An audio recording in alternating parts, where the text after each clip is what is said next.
Nanny stabs children on New York City Upper West Side, mother and herself. I couldn't believe this story. What's going on in my country? I never saw anything like this. Children snatched off the street and raped, shot in the head for a bicycle. Here's another one. A nanny was under arrest after a mother and a 3-year-old child returned home to their apartment on New York's affluent Upper West Side. Discover her other 2 children stabbed to death in their bathtub, police officials say.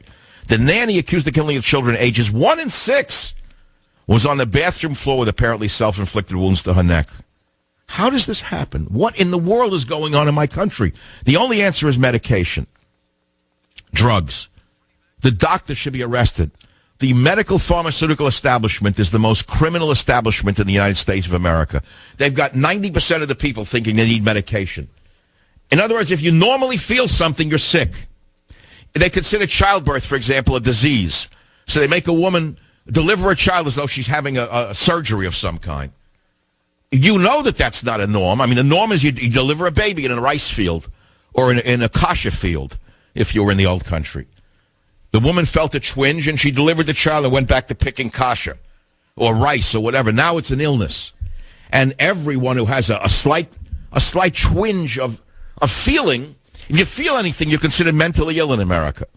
You're not supposed to feel anything. You're supposed to let Hillary Clinton and Obama tell you that they feel for you. But you yourself no longer need to feel anything because they care so much about you and they will take care of you. That they will feel for you. Not only will they care for you, they'll feel for you. That's right. Obama will feel for you as well as take care for you. I can't get my mind off this story coming out of New York. It happened tonight. It's sickening. A mother returns home. She's out with her older child. She finds her little children stabbed to death in her Upper West Side apartment, with the nanny on the floor of the bathroom in a pool of blood. Self-inflicted. 5:30 tonight. Nanny Yoselin Ortega, 50, in a pool of blood in the kitchen. Her children aged 2 and 6 stabbed to death. I don't understand these stories. I don't understand these stories. Children's father was on a plane from San Francisco and had not been told about his children's death. I can't even imagine God forbid I had young children at one time, and every second was like a nightmare fear. I would never leave them with a babysitter. I wouldn't leave them with a nanny, nothing.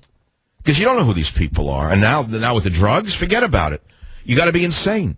And this is a product. I'm not blaming Obama. No, we can't blame him for this. Please, relax. This is a product of the breakdown of the nuclear family, and the extended family is over. I mean, when I grew up, we all lived near each other. And everyone's house was near each other, so you had an aunt, an uncle, or this or that. Everyone took care of each other. Not anymore. It's a different world.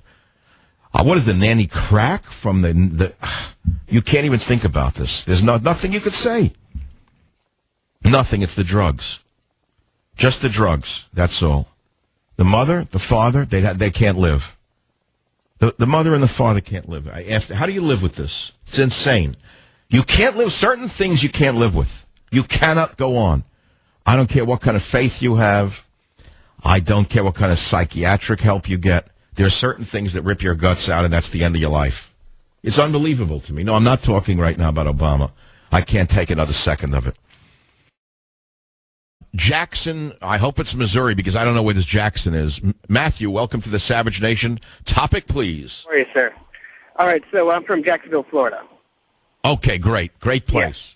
Yeah. Hey, this keeps it simple, but I really wanted to acknowledge what you said earlier in the show about what is causing this crazy, insane violence in our country, and you nailed it. It's the medication. That's right. I've known this for 20 years, ever since the selective serotonin uptake inhibitors came out, better known as Prozac-like compounds. Selective serotonin uptake inhibitors account for too numerous suicides, too many workplace violent incidents of workplace violence. People have no idea. When you suppress feelings, you agree with me on this, Matthew? Oh, totally, man, totally. When you keep suppressing your feelings with medication, eventually they come out in a perverted way. Yeah, and it's you're right, but it's worse than that. I mean, you've got it creates violent behavior, insane behavior. Well, what it is that you look what the drug is: selective serotonin uptake inhibitor. It maintains a certain amount of the soothing serotonin in your serum, your blood serum, right? But at what cost? You're constantly basically titrating yourself with normal levels of serotonin until eventually your body runs out of serotonin and you go into a hysterical phase of insanity. And therefore you either jump off an NYU dorm out of a dorm room, or jump off the Golden Gate Bridge, or you shoot people. These drugs are a disaster. They're a disaster. It's a national disaster. And the only reason there's no investigation is because they smear the congressmen. They buy them off. The same way the Islamists buy them off, the same way the Chinese buy them off, the Chinese communists buy them off. It's astounding what you can get for $1 today in Congress. Yeah, for real. Thanks for the call. It's horrible. But remember what I said. Beware. I'm not going to say the government media complex. Beware the medico-pharmaceutical complex. They're the biggest drug-dealing combine in the country. Forget about the Mexican drug cartels. Your bigger threat are the pharmaceutical companies combined with the doctor establishment. These pill pushers are killing us. I'll be right back. Savage.